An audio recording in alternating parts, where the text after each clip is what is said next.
Shalom, Guido and Ariel here. Today we are welcoming you to the Jordan Valley, and we're very pleased and honored to have with us Aaron Lipkin, who is going to describe a newly found and discovered area that I'd never heard of before, and you're one of the first people to hear about it as well.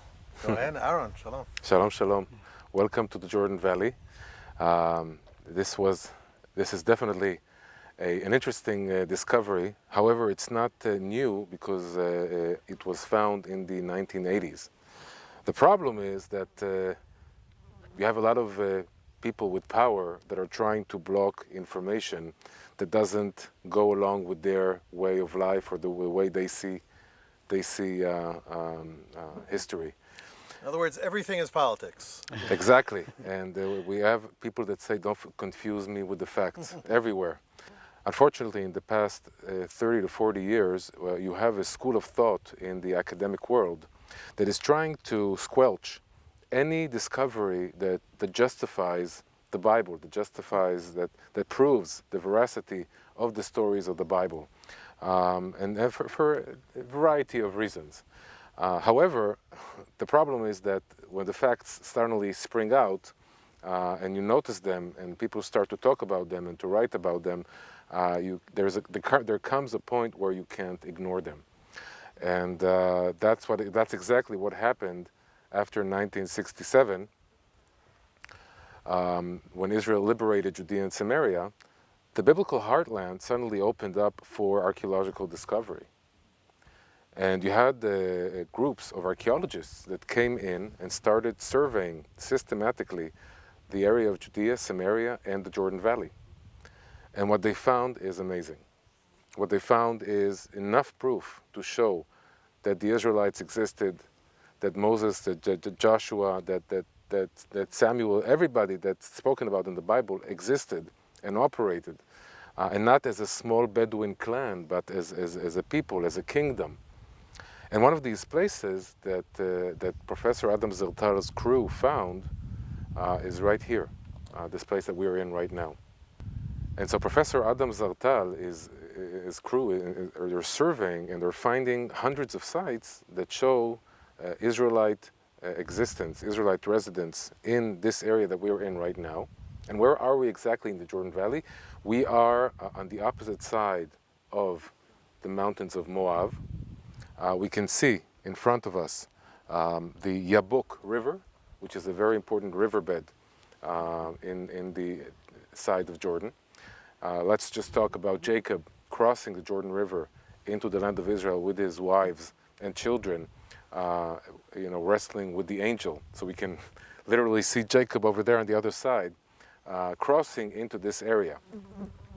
And so we are at the entrance to the river Yabok, near the Jordan Valley, that needs to be passed in order to get into the land of Israel, near the Adam Bridge, which is an ancient pass into the land of Israel.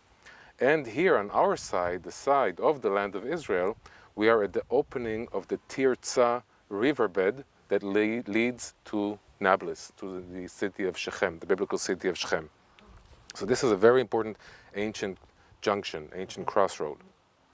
And so Adam Zertal finds hundreds of sites of residence of Israelites, and he believes that the main entrance of the Israelite people was right here in this area.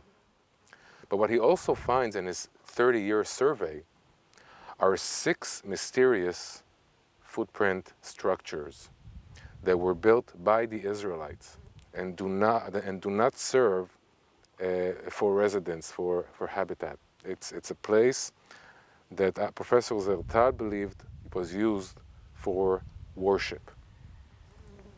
And the common thing for all of these footprint formations, these footprint structures, is the size, the shape of a footprint. And we are here right now in what I believe is the most impressive footprint out of the 6 that were found by Professor Zertal. It was found in the 80s, at the end of the 80s. And it's clearly a big, humongous structure. And the structure is, let's talk a bit about the structure. There is an outer there's an outer area and there's an inner area. And the wall that is the outline of the footprint shape is also an interesting wall. On the one side, we see that the wall are two stones that are close to each other, which looks like a very, very regular wall, a low wall. And we are standing right now on an ancient floor that had some sort of a covering over it 4,000 years ago, 3,000 years ago. And then we are looking at a new part of the wall that becomes actually not a wall, but something that Professor Zertal called a procession road, which was used by people. People could actually walk between these two low walls around the shape. Okay? So you can see that there's enough space for people to walk inside. And then, you know, suddenly you start thinking about things. If people are walking around the footprint, if that's the way that they are worshiping in this place, suddenly you think about the Hebrew word chag. How do you say holiday in Hebrew? You say chag. And yet in Hebrew, chag also means to go around, to circle. And suddenly Professor Zertal is standing, he's seeing something from the Israelite period that was used by circling, and he's saying, wait a second, maybe that comes from this. And he's sketching the outline of this footprint, and he says it looks like a footprint, like a right footprint. And then, Aaron, how did he discover that this was a footprint? Because you can't exactly tell standing right here. right, and archaeologists, when they come, one of the first things they do after surveying and before digging is they open a table, they take measurement tools, and they start sketching the shape of the archaeological finding.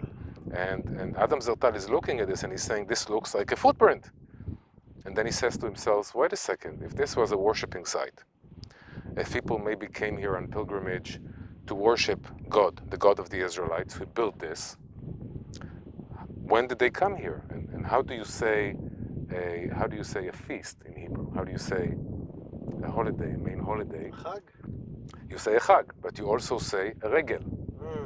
Aliyah la-regel. Or aliyah la-regel. Regel in Hebrew means a foot. Oh, you're kidding. Now, regel is, when we say regel, we mean Sukkot, we mean Tabernacles, Yes. Pentecost. A pilgrimage festival. Yes, or Passover. That's a regel. But a regel also in Hebrew is a foot.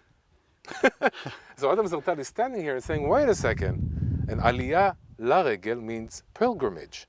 But it also literally means to go up To the foot. to the foot. That's funny. So we're suddenly, you know, it's an historical irony that we use these terms, but now only after 3,000 years, when we suddenly rediscover them, we understand why we use these terms in Hebrew. Wow. Wow. So this is another interesting assumption of Professor Zertal. But you know, like everything, the most important part of this footprint is what's in the middle. And when we look with an aerial at this shape, we see that we have an inner area and an outer area. And the inner area apparently was the holy of holies of this place. Maybe the tabernacle was here, and we need to look for evidence in the Bible for a possibility of the tabernacle being here. We don't know. Maybe there is. Maybe there isn't. What we see here is the wall.